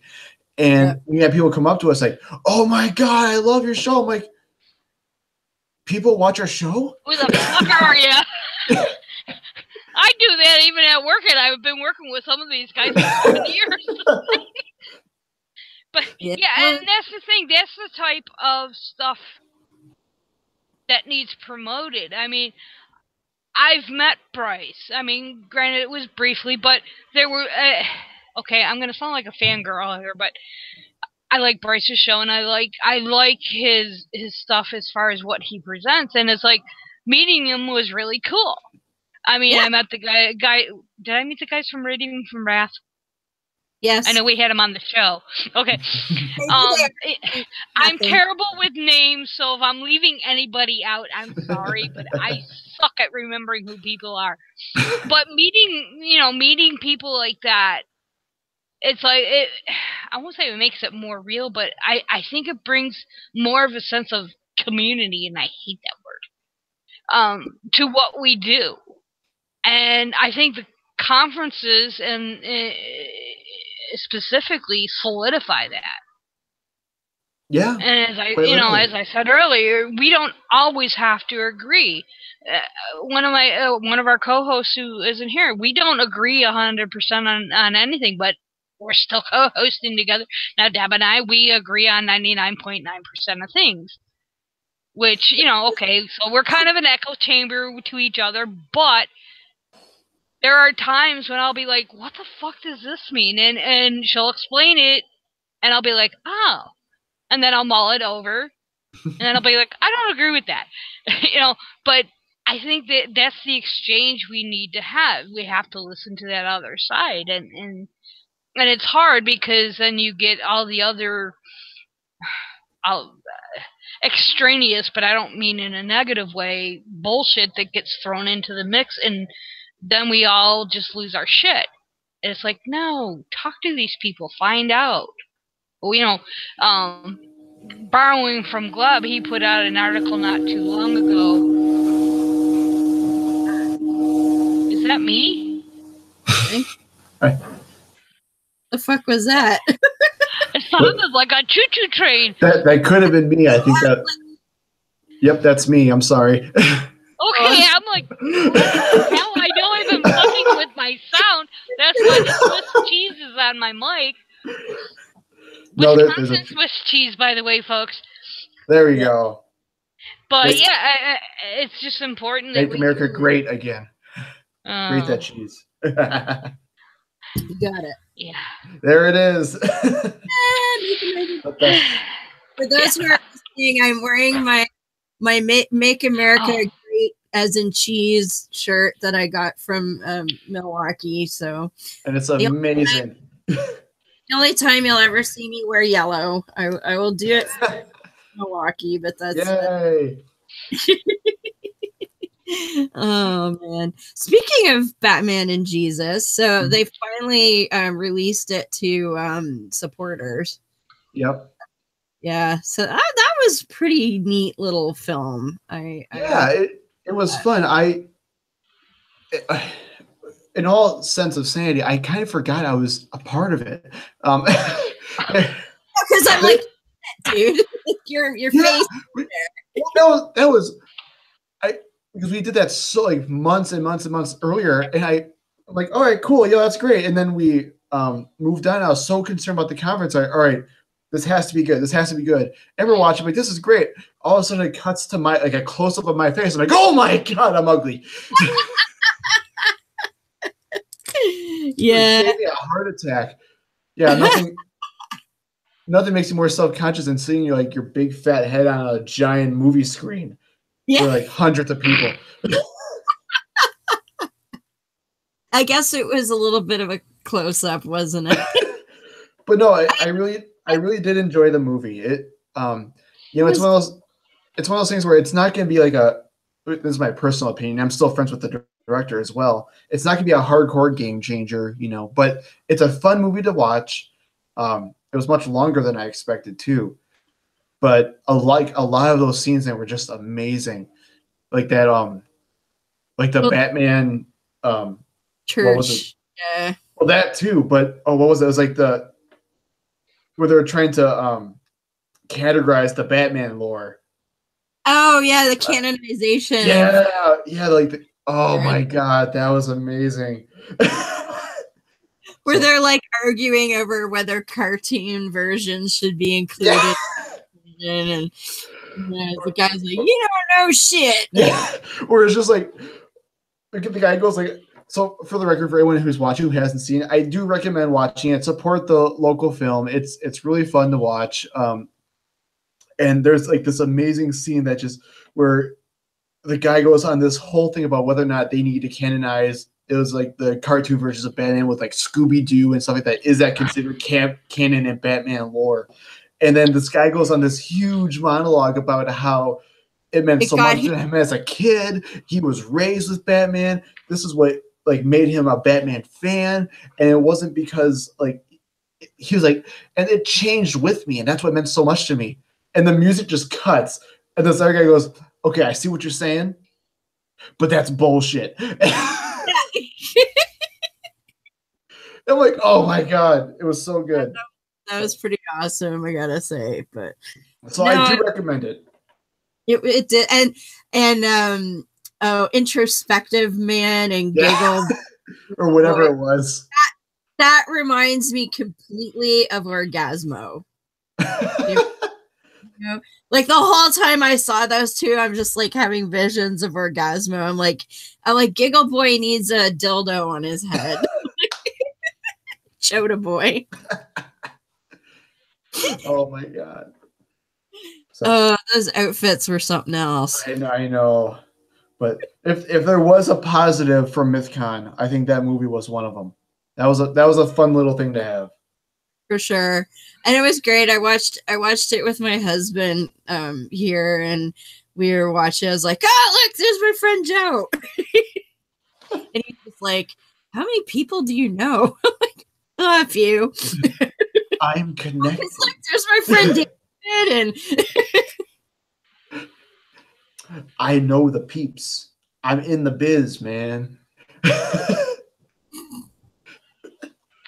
and the whole premise of the film is comparing the idea of the mythos of Jesus to like the mythos of Batman, and how if we were to treat Batman like Jesus, how that would look like in modern times, like 2,000 years from now, basically. Yeah, like how they would have. It's really all in Batman lore versus, and then they go into history about how the stories of Jesus were canonized and all of that. Or like the part where it's like the Jesus formed the Super Friends. Yes. It's very good. I highly recommend it. I even remember a part where like they had that futuristic mythicism, Batman mythicism bit with like Carrier Bot 3000. Yeah, it was like it was sort of like a brain in a jar, but it was like in an old style television that went around and spit out ticker tape paper with hands. Yeah. Oh god, that was good. But yeah. So yeah, definitely check out the Batman and Jesus movie, because that's definitely worth watching. I mean, I know mythicists were involved with it, but they did a good job. And no at the end of the included. Yeah, and at the end of the day, I'll be more than fine going on the limb. Yes, Mythicist Milwaukee and I think it's King Heart Productions. Oh God, he's gonna kill me if I don't remember it right. But the directing company that made the film itself, they did work together to help create the film. But at the end of the day, the director is an amazing guy. He worked really hard on it. He did a great job. And not just with this one, but with his other films as well. I highly recommend him and his company for you. So check him out. Yeah, actually, I think they gave out a free DVD of another video they did. Yeah, their amateur monster movie. or Bad something. Meat. I haven't watched it yet. I should probably do that. It's a cute little like satirical monster flick. It's pretty funny. No, I should do that. Those things like I brought so many books back from the conference, and I was like, let's just get all this shit out of my suitcase so I'm not stubbing my feet on it every 5 minutes, and then it sort of got lost in the That's the worst thing for conferences is coming home with like 10 pounds of books or You bring up an interesting point, Joe, concerning the video and stuff, and at the end of the day, it was a good thing. And I would just ask, how many people are we discounting just because we don't agree with them? They have good points on other things, but there's just that one point that we're allowing to cause us to ignore this person or, smear them, or just because, we don't agree with them on something, and we're losing all this other valuable information that they may have. Yeah, no, and I think like I know a lot of people pulled out of Milwaukee, but in the end, I mean, ReasonCon, the one person I wanted to see, which was Lawrence Krauss, I ended up having to go and take a nap because my body decided that's what we're going to. But I have listened to him. There are numerous YouTube videos of his various presentations speaking to the same thing. But I think in the end, we have to decide, is this person so bad, so ugly, that we're going to ignore everything that may be positive at whatever venue we're at? There are some people that, yes, are like that. Absolutely. Oh, I know that. Absolutely. But the thing is, we don't need to throw out the baby with the bathwater every time. But correct. Yeah. Well, I think that's also, we'll say, human nature as well, where, where I think probably the most intellectually honest thing would be to constantly keep listening to these guys just in case they say something good. But at the end of the day, that's exhausting, Oh, totally. So, I mean, I just want to throw in a real quick. I'm not talking specifically to people that have a vested interest in their assets, where if they're associated, and because Deb and I ran into this issue way back in the beginning, I could not be associated with this certain group because of it would have, complicated. It would have caused problems. It didn't pan out the way I wanted it anyway, so it was a moot point, but I didn't know that at the time. Now, people that do have a vested financial interest, I can understand to a degree why they're doing that. I'm talking to the general consumer. I mean, I know there are some within our community that are looking above and beyond just doing this as a hobby. Mm-hmm. They are looking at it as a means of financial gain to support themselves. They have to look at things a little bit differently than like somebody like me. I mean, I've purposely made the point with my blog, I do it for me. I don't really care if anybody reads it or not. So I can be a little bit, but I had a chance at syndication. Mm-hmm. So I had to be a little bit more careful. And that puts a lot of added pressure on. But I think we have to balance, and I'm just using this as an example. I'm not bashing anybody here. But I don't like Matt Dillahunty, so I'm not going to this conference, even though Richard Dawkins, Lawrence Krauss, Richard Carrier, any big name you can think of is there. So I'm going to miss out on all that other intellectual stimulation because I don't like him. That to me seems asinine.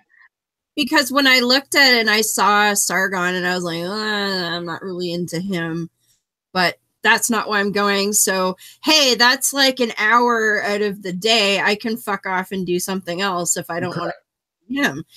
And that's how I looked at it. And, he's then people, well, I don't want my money going to somebody I don't like, blah, blah, blah. Well, really, how much of your money is going to go to one person that you don't like? Like, does that make a big now, difference? I think what complicates matters is how some of the other people in Milwaukee, Memphis, Milwaukee, responded. Now, that's a whole nother ball of wax. And that brings in other issues, but in general, I think we need to, and I think this is where organizers such as yourself have to consider the diversity of opinions. And I think, from what I hear tonight, although I briefly kind of followed a little bit of your new conference, bringing in the autism perspective, especially, I mean, I wish I was closer and I could go, because I would go just for that. I'm very big in the learning about autism. I have a nephew who has it. I have a friend whose son is autistic severely. My son is more my nephew is more Asperger's. But I saw what not getting the proper help did to him. Thankfully, he's fine. But I also know some within the skeptic community, per se, that are autistic have taken a lot of heat because people don't understand it. So I think that, for me, that would be, I would love to go and hear that segment. And that would, right now, I mean, I'm not saying I wouldn't listen to the other, that would be the only reason I went.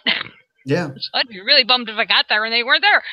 But I think we have to look at what, what fits to our, our personal agenda, so to speak. And I'm not saying that venues like this are obligated to platform people that have poor reputations by any stretch either. I just, if you're looking at an event and there's one person that you disagree with, is that worth ditching everything, I guess, is the whole. I think a good way to be, I mean, obviously, yes, it depends on the person, but I think a good answer with that would be, it depends on who the speaker is. Where, I mean, I'm sure we could all think of somebody who would be good enough or bad enough that if they were invited at all, people wouldn't want to go or something, and even then, when it comes to that would fit that description. Yeah. But, Beth, I think even to talk about what you said a little bit before too, is to make sure we have these dialogues and to not say no to them. I specifically remember a little bit ago, going back to my old background with the Iglesia Ni Cristo Church. They just had a quote unquote big debate with a non-denominational evangelist or evangelical, and to them it was like this big thing that they were going to get the word out there. They're going to create a dialogue, but at the end of the day, they claimed victory before the event happened.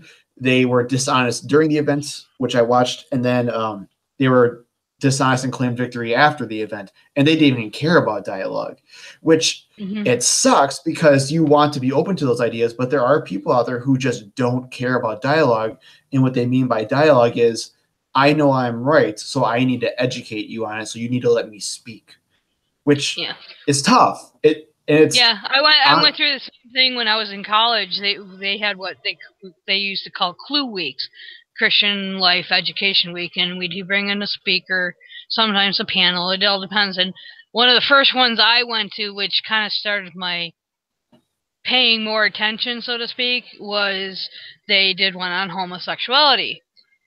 And being raised the way I was, I mean, I knew what it was. I didn't even know the word. Okay. That's how freaking clueless I was when I was younger. And I was like, oh, that's me. Okay, I'll go listen. And the whole thing, like, they brought in people from now, and the whole week was just bashing. And now I look at somebody like Matthew Vines, who, while I don't quite agree with him, I do in some regards. He's trying to do the exact same thing, but yet he's having more success because these conversations are going on outside of his presentations, and people's minds are changing. Mm-hmm. So I think, you know, even within the atheist, skeptic, you know, non-believer community, I think that's why, you know, stuff like this is. I've probably said that like 800 times tonight, but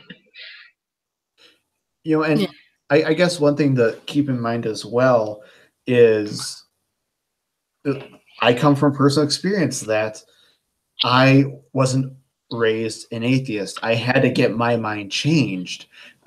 Same thing where I had a lot of really ridiculous beliefs that just were completely outrageous, but they were never challenged before. And then sometimes when they were challenged so aggressively that I just dug my heels in and said, you know what, I'm going to believe this no matter what, because you're being a dick right now. yeah, you shut down. Yeah. So real nice civil conversation is what changes minds. The problem is it takes a very special type of person to successfully do that on a day-to-day basis. So Yeah. Definitely not me. I, I'm a dig your heels in kind of gal. So yeah, I that's why I don't do debates, because I'd be like, fuck you. Oh, you debate a little bit here and there. Well, I'll debate in writing because I can think about what I'm saying, and if I get hot under the collar, I can always, like, you know, go to the bathroom or something. But yeah, I would not do a live debate well, because I'd be like, that's why I gotta give a lot of credit to Bill Nye when he debated him. Oh yeah. Oh my God! The second he threw up, well, I have this book, I would have just walked over and punched him. And I'm not a violent person, but I'd be like, what the fuck, dude? I mean, it's like, and that's why, you know, people that do, you had the Muslim, ex-Muslim, I'm sorry, I forgot the names of who did it. I would not be able to do Faisal. That's right, I forgot it was Faisal.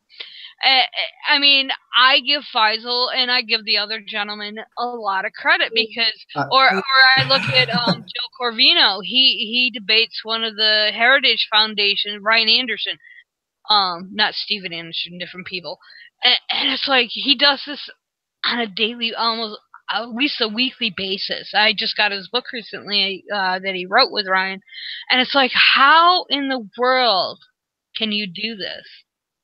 And for those interested in gay rights, John Corvino's a philosopher. Good stuff, by the way, if you're into that type of... He's a philosophical argument why homosexuality is fine. But, you know, it's like, I don't know how people like this do that. And that's why, you know, that's why I like listening to stuff like that.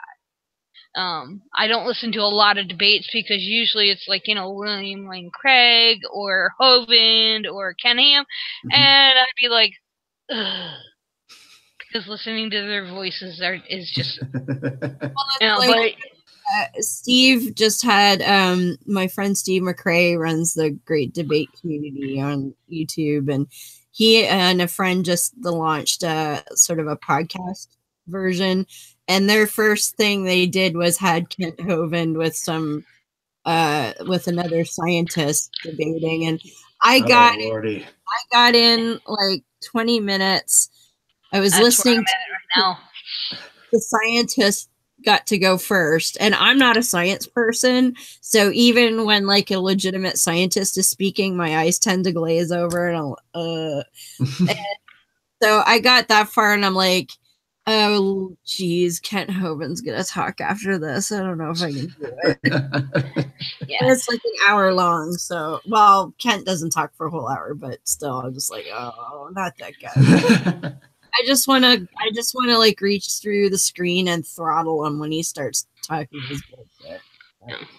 But we got about 6 minutes or so left. So, Joe, tell us a funny story about Cristo Iglesia. Well, if you're super interested, during this, I did send you a couple of links of INC videos, and if you want to get very angry, watch those videos. So one of them is a children's. So the way they have it's set up is based on three tier hierarchical structure where they have the kids, which is age 0 to age, I want to say 12, and they would call those the bin heat. I'm sorry, age 18. Age 12 is when you get baptized. And then 18, but you're single, is considered the Kadiwa, and then 18 and you're married, because that's, you have to be married to be considered the best. You can't even become a registered ordained minister until you become married, which I find really interesting, that you can't preach the word of God until you own a woman. But yeah, it's because they know where the real power is. But they would call that the Book Lud. And I remember one time during one of our worship services, there's a big difference in mindset between the Kadiwa and the Book Lud, or basically the older generations and the younger generations. While the younger generations that are probably my age still firmly believe that what the church teaches is true, they do have a decent foundation of what reality may be, while a lot of the older generations have no freaking clue. So one of the worship services was, we need to be able to freely and proudly express our faith. And the minister goes, you guys, sometimes I just want to get up and feel God's presence, and I just want to shout to the world, MILF. And then there was this pause, and I'm like, what? And I bust out laughing, and which is a huge no-no. Like, you're not supposed to laugh during service. And I got in trouble for it too. And he, after this really awkward pause, he goes, he says, MILF. Man, I love faith. With a straight face. I can't make it up.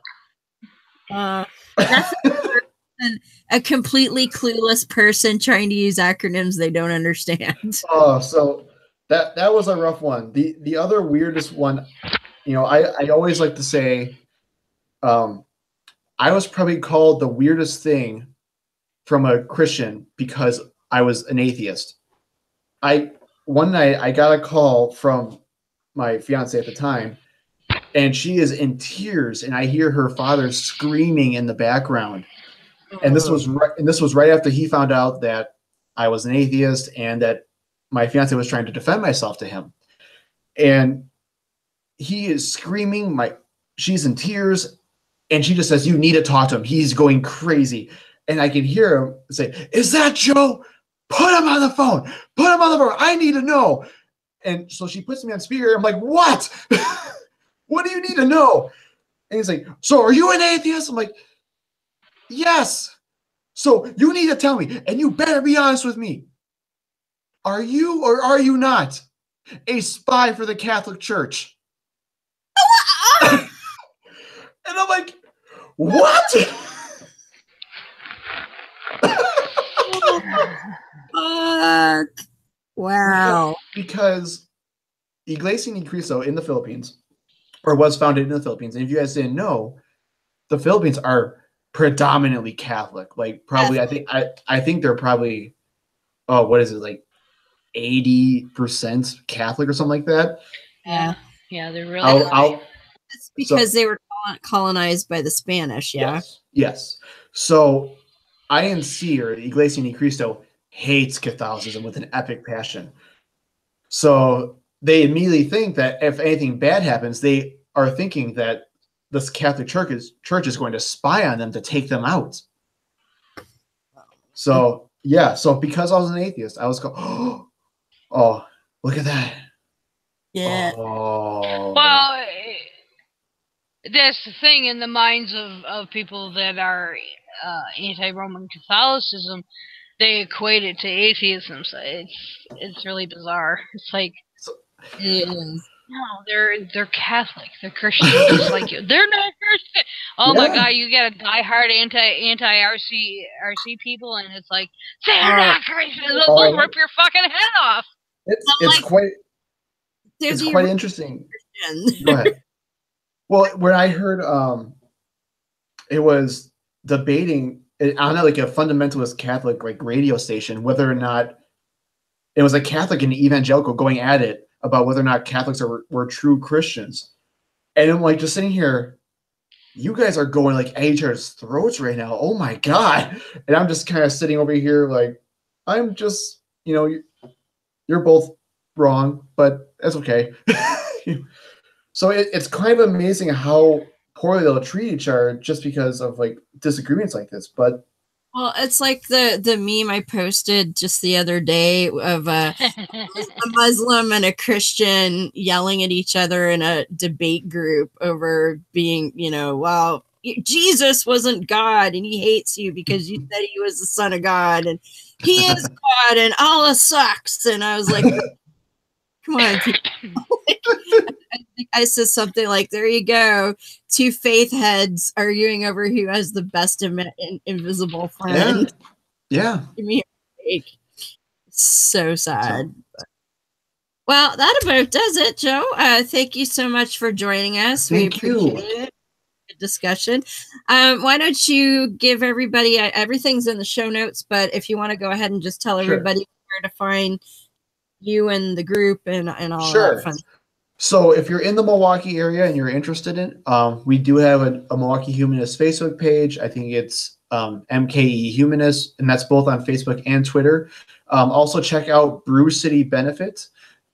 We do have that on Facebook, as well as check out our Indiegogo campaign. We have about a week left on our campaign. We're trying to raise $8,000 to bring all these cool people in to have a really awesome conference and to raise money for a good cause. So check out our Indiegogo link. Please donate if you can, because I'm kind of broke, but all help would be appreciated. Even if you just share the link, I would be more than eternally grateful. So thank you so much. Oh, you're very welcome. It was good discussion. And Beth, where can we find you? Easiest way is on Twitter, Dune998. That's the account I actually do use. Kind of. I don't usually respond to tweets, but I do post. And that connects to Facebook and as well as my blog Havoc and Chaos. It also through various means connects to Google as well as YouTube. And I am working on a project right now, but it's going to be a while. But that's the easiest way to find me. Nice. All right. And of course, you can also find me on Holy Crap, the vlog, which runs at 12:05 a.m. on Sundays. So that's where I was at 12:05 a.m. this morning. And of course, hosted by Huge and Tribble and our motley crew of panelists from all over the globe. And we talk about whatever the hell Shujin decides we're going to talk about that week. And it's a lot of fun. So you should check that out at holycrapthevlogcast.com. And then there's my other show, which is Full Quranic, where I read the Quran so you don't have to. And I just uploaded episode 8 the other day. So that's ready to go. And that's where we find out that Jesus wasn't born in a stable, and Allah is very, very clear that the kid is not my son. Lots of fun there. Well, I guess if you can call reading the Quran fun. I do what I can, people. I do what I can. So that's their episode 8, and you can find that www.fullchronic.com. And of course, we'll be here again now next week. Tonight's an unusual time. Next week gets even more bizarre because we're having the show on Thursday. Woohoo! Our guest this coming Thursday. Yes, this coming Thursday. And I'm excited about that because we're going to be speaking to the apostate prophet, who is an ex-Muslim YouTuber that I recently came across and who I think does really good work. And he's agreed to take some time and talk to us. But unfortunately, he can't do Mondays either. So, Joe, you're not the only one to mess up our stuff. So, yeah, we're looking forward to that. We'll be talking to him. So it'll be and it's actually in the afternoon, so it's really, really weird. It's going to be Thursday at 2 p.m. Eastern. So we will post reminders about that and all that fun stuff. So we won't be doing a show tomorrow night, Monday, but we will have one on Thursday. So it's going to be really weird. And then the following week on February 5th, we will be back to our regular Monday nights. And I'm really excited about that because we're going to be talking to a former member of the FLDS. So that's going to be exciting. I'm really looking forward to talking to her too. So there's that. So yeah, beyondthetrailerpark.com, our YouTube channel, Beyond the Trailer Park. And we also do have Patreon. If you want to throw us a couple of bucks or even just $1 a month, whatever you like, we use that to pay for our Spreaker hosting. And that allows us to do live streaming and all that fun stuff. So that's Patreon, Beyond the Trailer Park. And I think that about does it for tonight. So again, Joe, thank you so much for dropping in. We appreciate it. And as always, we will leave you with the human creed for all mankind, and we'll see everybody on Thursday. I know the truth and power of reason and of rational thinking, and I will use them to my advantage. I know the truth and power of educating myself and of expanding my intellectual boundaries, and I will educate myself. I know the truth and power of vanquishing ignorance, and I will do so whenever the opportunity presents itself. Power of morality without supervision, and of true and accurate righteousness. I know the truth and power of obliterating tyranny, be it intellectual, emotional, or philosophical, and will work toward that goal whenever and however possible. I know the truth and power of human ingenuity. I know the truth and power of human compassion, and I will be mindful of the welfare of others. I know the truth and power of equality and fairness for all living things. I know the truth and power of the importance of our families, our friends, and our fellow men and women. I know the truth and power of human stewardship of our lands, our waters, and our skies, and I will try to act to preserve our environment. I know the truth and power of the sciences of mathematics, of physics, and of chemistry, and of the important role of these disciplines in understanding the workings of this cosmos. I know the truth and power of the rejection of all notions or beliefs that reside in the supernatural or the superstitious, and of those notions or beliefs that we are not supposed to be able to explain. And I know that these rejections are necessary for humankind's survival. I am a human being with a free mind, liberated from irrational influence and from unreasonable dogma.